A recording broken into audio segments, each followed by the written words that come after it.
The times where people ignore the red flags and say, let's just keep pushing, those are the times where you fail. The majority of things that we're buying are created by men. You always learn more from your failures than you do your successes. In the dazzling, often deceptive realm of Hollywood, a place meticulously crafted for dreams and illusions, a starkly contrasting reality simmers beneath the shimmering surface. While the world outside sees red carpets, dazzling smiles, and seemingly effortless success, an undercurrent of fierce ambition, relentless power struggles, and deeply human vulnerabilities often churns unseen. Sometimes the carefully constructed artifice cracks, not subtly, but with the deafening roar of a collapsing edifice, revealing not the polished fantasy, but the raw, often unsettling truths that lie beneath. The unfolding saga of Blake Lively and Justin Baldoni is not just another fleeting celebrity headline. It's a stark, unflinching illumination of this hidden reality. A chilling tale of a dream movie project, once brimming with promise, that tragically devolved into a toxic and protracted feud, exposing a raw and unsettling power struggle that reverberates through the very core of the entertainment industry. This isn't merely a celebrity squabble destined for fleeting tabloid headlines. It's a high-stakes, career-defining battle with reputations as fragile as spun glass, fortunes hanging precariously in the balance, and the very future trajectories of two prominent figures in Hollywood teetering on the precipice of uncertainty. In Blake's first amended complaint, Blake changed what she alleges about what happened while filming the slow dance scene, now that the footage has been released for everyone to see. So what they're saying is, now that, Justin Baldoni shared the truth of what it looks like, they're no longer making the same claims. Previously, they said Miss Lively was filming a slow dance scene for a montage in which no sound was recorded. Of course, Justin proved there was sound. Mr. Baldoni chose to let the camera roll and have them perform the scene, but did not act in character as Ryle. Instead, he spoke to Miss Lively out of character as himself. For Justin Baldoni, It Ends With Us was not just another film project. It was a deeply personal and passionately nurtured vision. A cinematic child born from years of unwavering dedication and creative fervor. For 5 long years, he had meticulously shepherded this project, investing not just professional expertise, but an immense reservoir of personal hope, artistic aspiration, and tireless effort into its painstaking development. He envisioned a film that would transcend mere entertainment, a narrative tapestry woven with emotional resonance and universal themes, capable of forging genuine connections with audiences across the globe. But when the undeniably luminous Blake Lively, a star whose very name conjures images of effortless charisma and box office magnetism, signed on to embody the leading role, the carefully charted trajectory of this deeply cherished dream began to subtly, then dramatically warp. Whispers emanating from the set, initially faint but steadily growing in volume and intensity, suggest that Lively's arrival was not merely as a performer, but as a force, an undeniable presence that subtly and then overtly began to reshape the very landscape of the production. Insiders, speaking in hushed tones and veiled allusions, hint at a power dynamic subtly shifting, a delicate balance tilting precariously as Lively allegedly began to exert an influence that extended far beyond the expected purview of a leading actress. The whispers coalesce around a central point of contention: Lively's alleged demand for unprecedented levels of control, most notably, the coveted final cut approval, a level of authority and decision-making power that is traditionally, almost sacrosanctly, reserved for the director, the visionary architect of the cinematic endeavor, and perhaps the top-tier producers, the financial and logistical guardians of the project, certainly not in conventional Hollywood hierarchy, for the actress primarily hired to embody a character within the narrative. Asking for the gag order and explaining how he's talking too much. He's threatening to post stuff on public sites. So what I think is, this looks good for Baldoni, right? He's like, we want to make it all public. And sometimes lawyers can do this knowing that they can't actually do what they say they're going to do. This burgeoning clash of creative visions, this subtle but increasingly palpable divergence in directorial and performative authority, swiftly escalated into a tangible and undeniably tense power struggle that permeated every facet of the It Ends With Us production. Baldoni, who had initially envisioned himself as the undisputed captain of this cinematic ship, The artistic helmsman guiding his passion project towards its intended destination reportedly found himself increasingly marginalized, his directorial agency subtly but persistently eroded. Sources intimately connected to the production, while hesitant to speak definitively on record, paint a vivid picture of a set atmosphere thick with unspoken tensions, where creative disagreements morphed into veiled power plays, and where the initial spirit of collaborative filmmaking gradually gave way to an undercurrent of strained negotiation and uneasy compromise. They describe a scenario where Lively allegedly leveraged her considerable star power and assertive personality to subtly, and sometimes not so subtly, reshape the film's narrative, visual style, and overall tone, often in ways that deviated significantly from Baldoni's original artistic blueprint.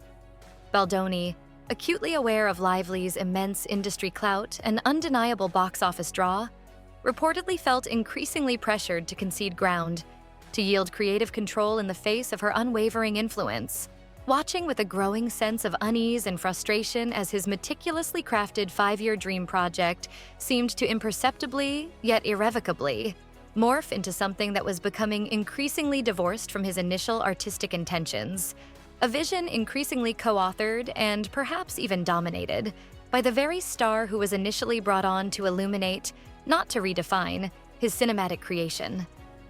The whispers suggest that the collaborative spirit, the very essence of filmmaking as a collective art form, began to fray, replaced by an atmosphere where every creative decision felt like a carefully negotiated concession.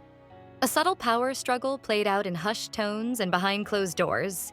In a new amended complaint and the ongoing legal battle, Lively's legal team saying the experiences of Ms. Lively and others were documented at the time they occurred starting in May of 2023.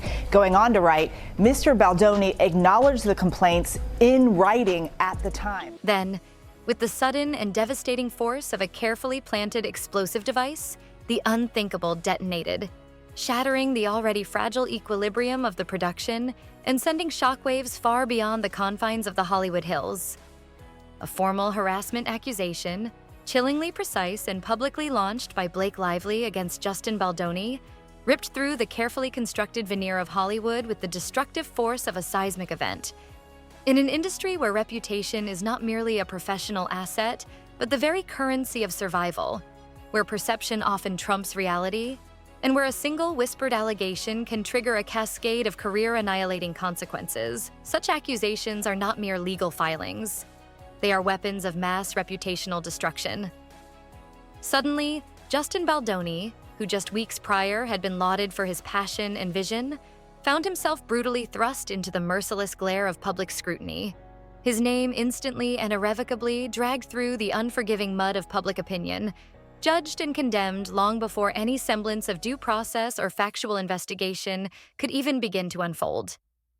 The accusations, meticulously crafted and strategically disseminated, painted a damning and deeply unflattering portrait of Baldoni, instantly casting a long and ominous shadow over his professional life, his personal well-being, and the very trajectory of his future within the industry. He claims she tried to take over his movie because she has a history of saying, okay, I'll be the star, but what I secretly want to do is direct it and edit it and produce it. I want all the roles for me and only me. I want full control because I am a controlling bully. That Justin Baldoni, ultimately, by the time they got to the premiere, was mandated by Blake Lively to spend the night in the basement away from his co-stars and didn't even get to see the final cut of his own movie because Blake Lively insisted that she be the one to approve it. The immediate and devastating fallout from Lively's accusations was nothing short of brutal and terrifyingly swift, a chilling testament to the unforgiving and often capricious nature of Hollywood's fame machine. Job opportunities, once plentiful and readily available, evaporated overnight. Contracts were rescinded with cold and impersonal efficiency, and previously enthusiastic endorsements vanished into thin air, leaving a gaping void where professional security and financial stability had once resided.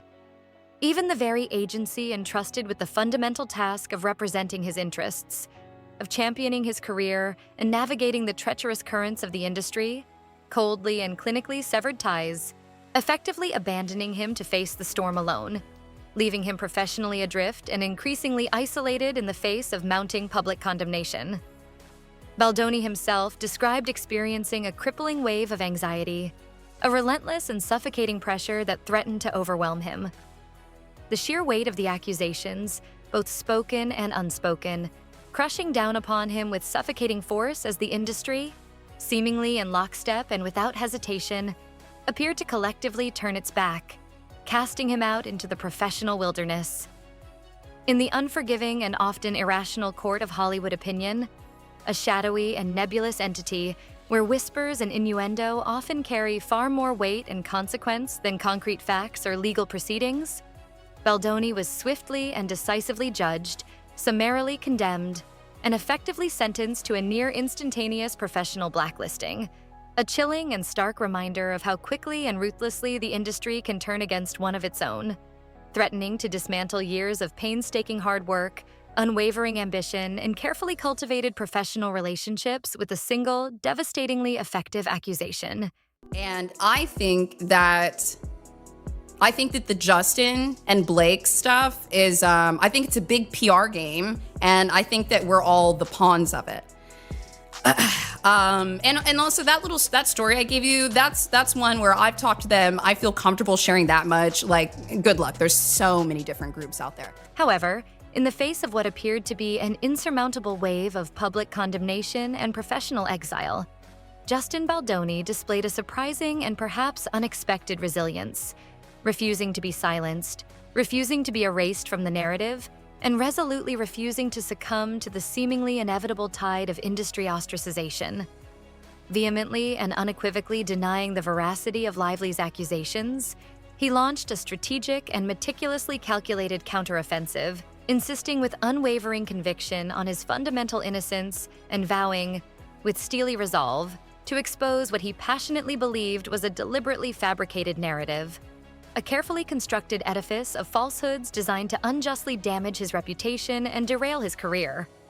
In a bold and undeniably risky move, designed to directly confront the accusations and publicly challenge Lively's version of events, Baldoni's legal team made the calculated decision to release a carefully curated selection of text messages, purportedly exchanged directly between Lively and Baldoni in the lead-up to and during the tumultuous It Ends With Us production.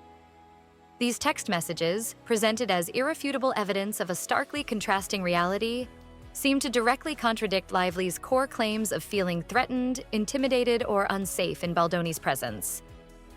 Indeed, the content of these messages, invitations extended from Lively to Baldoni to visit her trailer during filming, painted a perplexing and deeply confusing picture, raising uncomfortable and increasingly insistent questions about the fundamental veracity of the harassment allegations and igniting a veritable firestorm of online debate, speculation, and increasingly polarized public opinion.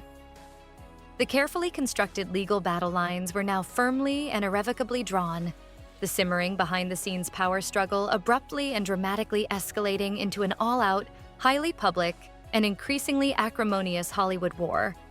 A clash of titans played out not just in courtrooms and legal filings, but in the relentless glare of the global media spotlight and the increasingly volatile arena of social media opinion. He and 9 other plaintiffs, including his publicists, have brought a $250 million lawsuit against the New York Times, essentially alleging them of libel and false light invasion of privacy. So Justin Baldoni's lawyer, Brian Friedman, he told BBC's partner CBS that the newspaper aided and abetted a smear campaign designed to revitalise Lively's floundering. The highly anticipated premiere of It Ends With Us, a cinematic event that should have been a triumphant culmination of years of dedicated effort and collaborative artistry, instead became yet another fiercely contested battleground in the escalating war between Lively and Baldoni, a stark and unsettling symbol of the deeply fractured and increasingly toxic atmosphere that had come to define the entire project. Whispers, initially confined to hushed industry circles, began to circulate more widely, alleging a stunning and almost unbelievable power play reportedly orchestrated by Lively, a calculated maneuver designed to further marginalize Baldoni and assert her dominance over the narrative, even beyond the confines of the film itself. These whispers coalesced around a shocking accusation.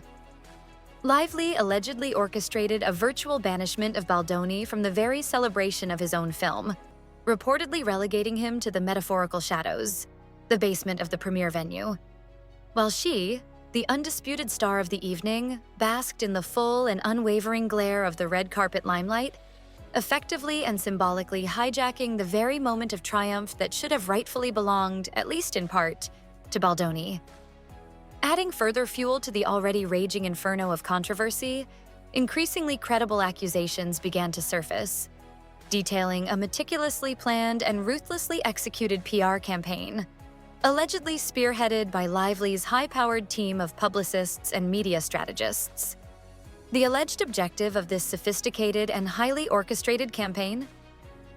To systematically and relentlessly portray Lively in the most sympathetic light possible, casting her as the vulnerable and wronged victim in the unfolding drama, while simultaneously and equally relentlessly demonizing Baldoni, painting him as the manipulative aggressor, the villain of the piece, in a carefully crafted and strategically disseminated media narrative designed to irrevocably sway public opinion and solidify her increasingly precarious position in the escalating and increasingly bitter feud.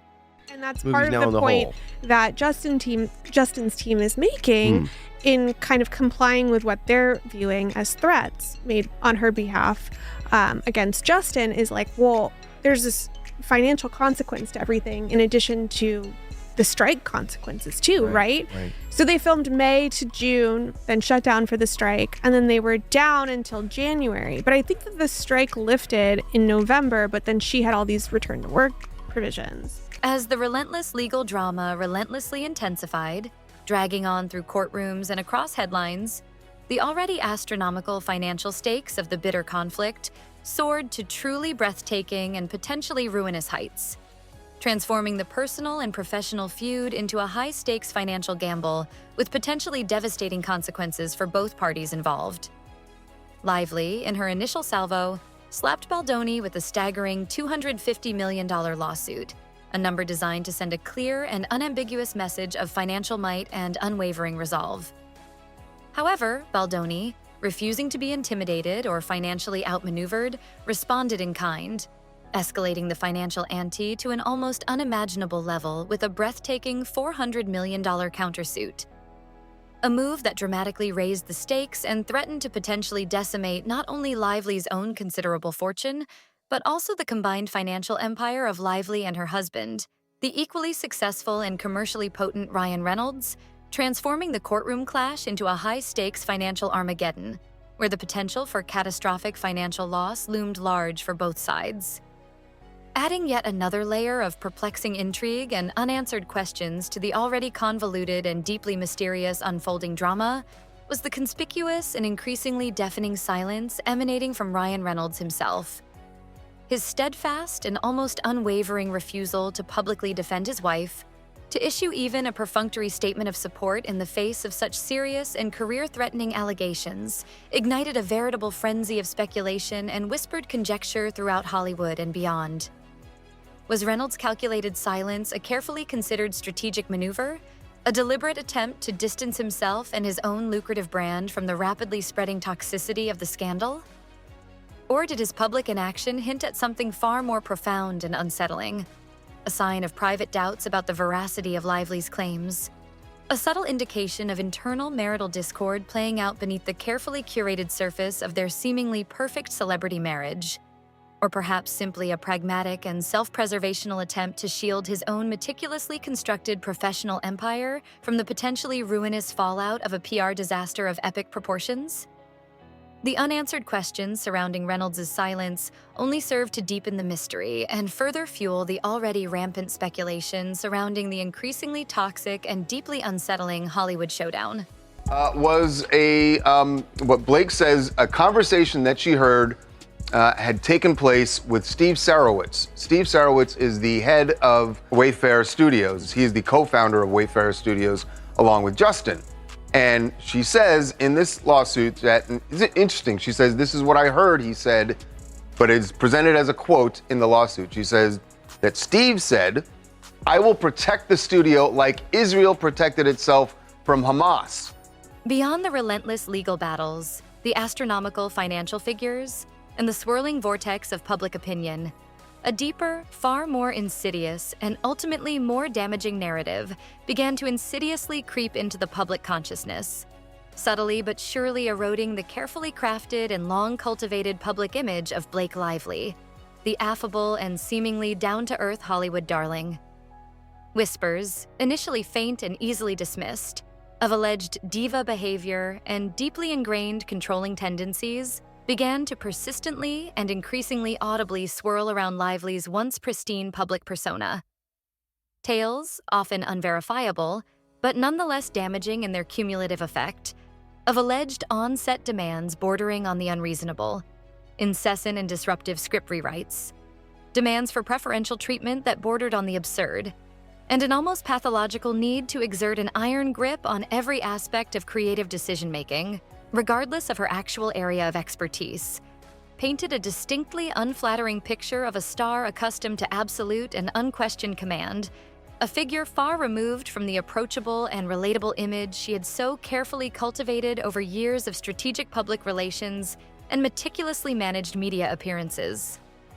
The central and increasingly unavoidable question reverberating throughout Hollywood and beyond, whispered in hushed tones in industry circles and shouted across the digital landscape of social media, became increasingly insistent and unavoidable. Who was truly manipulating whom in this escalating and increasingly toxic drama? Was Blake Lively genuinely a victim of harassment, as her legal filings and PR campaign vehemently asserted? Or was she, in fact, a powerful and highly influential figure, strategically wielding accusations as weapons, leveraging her considerable industry clout to silence dissent, control the narrative, and ultimately solidify her dominance in a power struggle disguised as a quest for justice? Conversely, was Justin Baldoni the manipulative aggressor, as Lively's team so diligently portrayed?